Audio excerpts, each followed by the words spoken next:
look, as I said, congratulations to Spain. Spain, won the World Cup. Both their men won in 2020 in South Africa, and now they've won here in Australia. So I think Spain likes to play in the Southern Hemisphere World Cups, eh?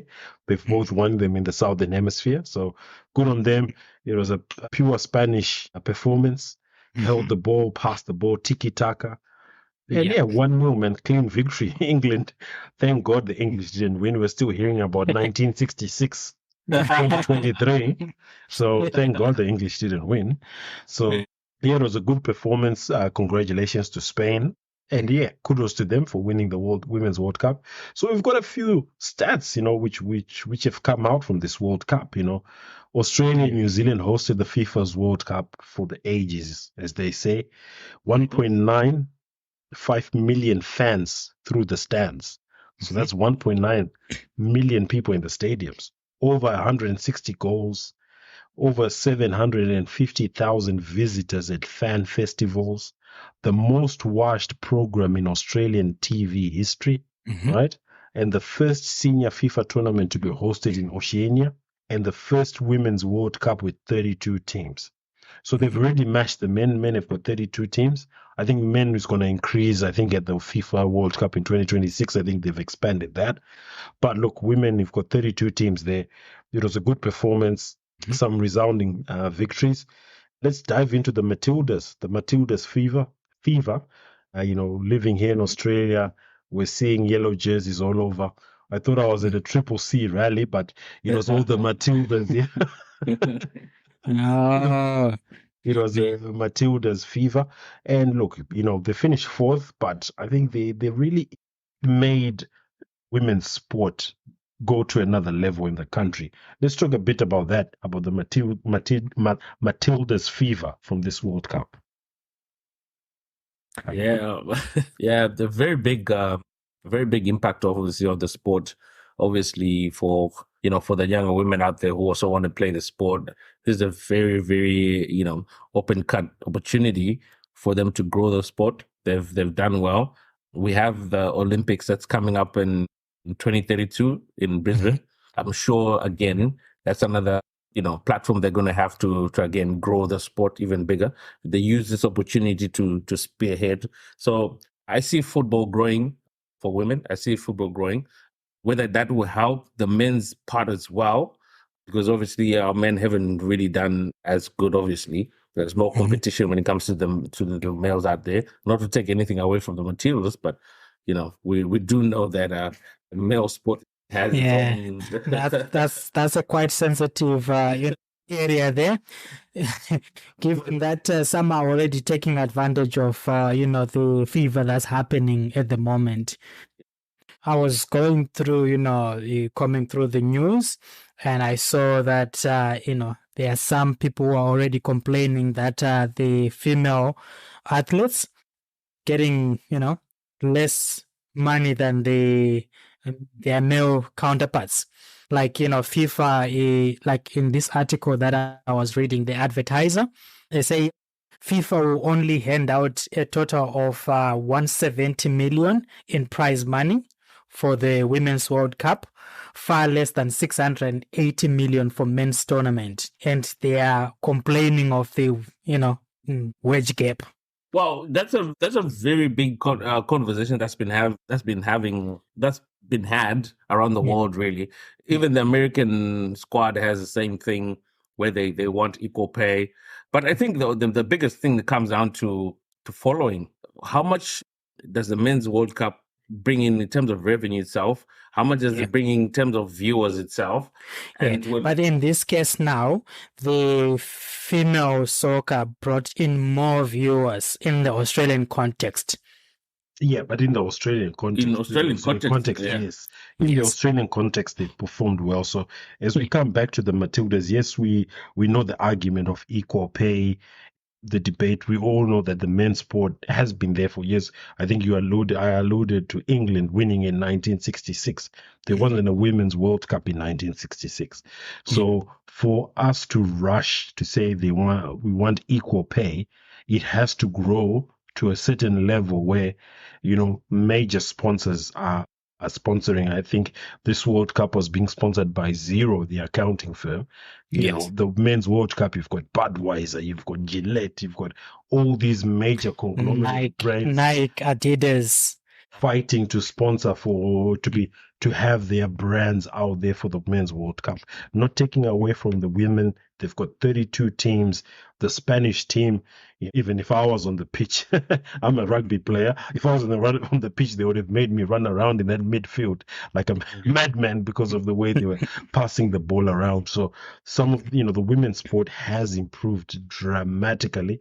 Even the normal powerhouse, the USA, they were well beaten from the group stage all the ways because everyone else has improved. Yeah. Everyone else has gone to another level. So, I was in in the South Bank area in Brisbane this past weekend before the third playoff match between Australia and Sweden. And you could see the Matildas fever, parents with young girls buying the Australian jersey, even men wearing the Australian jersey with their partners. There was that, togetherness which brought the country together for the Matildas, for the next generation, for parents with young ladies. They might want to enter into that sports field. It might not be, football or soccer, as they call it in other parts of the world. It may be another sport which has increased that woman's participation. I think in other places which you've been, you've seen those yellow jerseys flying around like hotcakes. Yeah. Yeah. But I should add on to, I know you want to spin it off on a positive note. It's a discussion. That's why we love our gents, man. The argument is always going to be there, bro.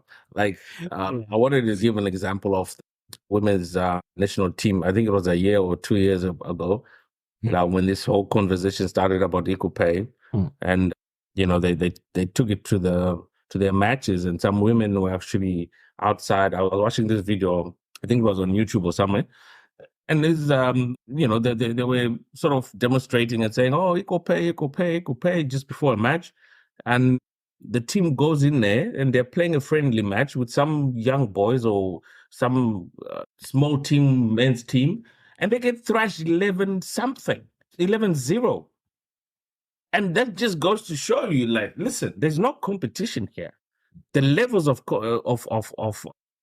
sportsmanship that's in male sports is different from the level of competition that's in women's sport. We can't even talk about the amount of men who play football versus the amount of women. I'll give you an example of Sam Kerr. Yeah. She's a complete athlete. Yeah. If she competes with other men, she can beat other men. She's well versed in cricket. She's a Chelsea women's team member of your team, which you love. You love her. Sam Kerr, and she won you a trophy. I think, was it last season, the FA Cup? Yeah. So there are some, women who deserve that equal pay. You know what I mean? And I think I was actually reading something that was saying she's the world's most paid female athlete in that team. I think total revenue, including endorsements and whatever, she's looking like $3 million per year. And then the rest of the team in the Matildas, I think the comparison was around 300,000-400,000 for the next person who's coming after her. So obviously it does help her that she's playing, the FA, the English Women's Premiership, and obviously there's a lot of sponsorship that she has managed to garner. But the fact that sponsorship is not willing to support anyone and everybody else shows you the pull that the sports has. Yeah, Look. As I said, we're not disputing that about the pool, about But as I said, here in Australia, based on the Matildas debate, is the most watched sporting event. It's even beaten the 2000 Olympics, right? It's beaten the NRL Grand Final. It's beaten the AFL Grand Final, right? Yeah. Yes, you might say the population is a bit smaller. It's 20 million or whatever, 23 million where we are at the moment. 11 million watched the Matildas semi-final game. 11 million Australians watched that, right? Obviously, it cannot compete on a world stage because of time difference. When it was on in the UK, some of the games, people would be working. in US, they'd be sleeping. So obviously it didn't have that worldwide appeal. But is it talking in the context of the local spectrum? Let's not talk. Here we're looking at the bigger picture, because I think we were the leading candidates of equal pay. Oh, but how many people actually watch the men's English soccer league here in Australia? Like how many? Yeah, but no, look, you get to 11 million built up. This was 11 million one time. Yes, so it's a one-off. It's a one-off thing. It's a one-off thing. Okay. No, whoa, Joe. I need to respond first, because the example which he gave doesn't really make sense, because the Premier League is played at 9 p.m., 10 p.m., 12 midnight, right? Right, and this game was played at 7 p.m. So your comparison doesn't really make sense. And plus, as well, this game was on free-to-air television. Not everyone has got paid subscription to watch the Premier League, like what we do.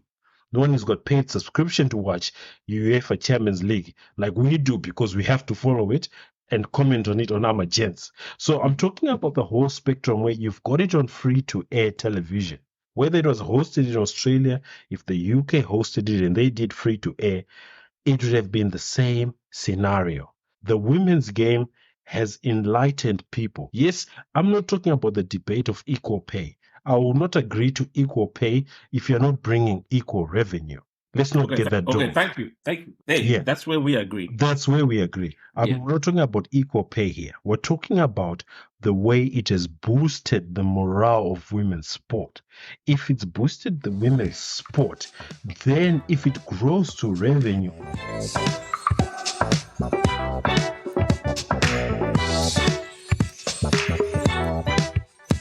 if you've enjoyed this short clip, click the link in the description, listen to the full episode, or listen to us on your favorite podcast platform, or check out the pinned comment where again we've got the link for the full episode.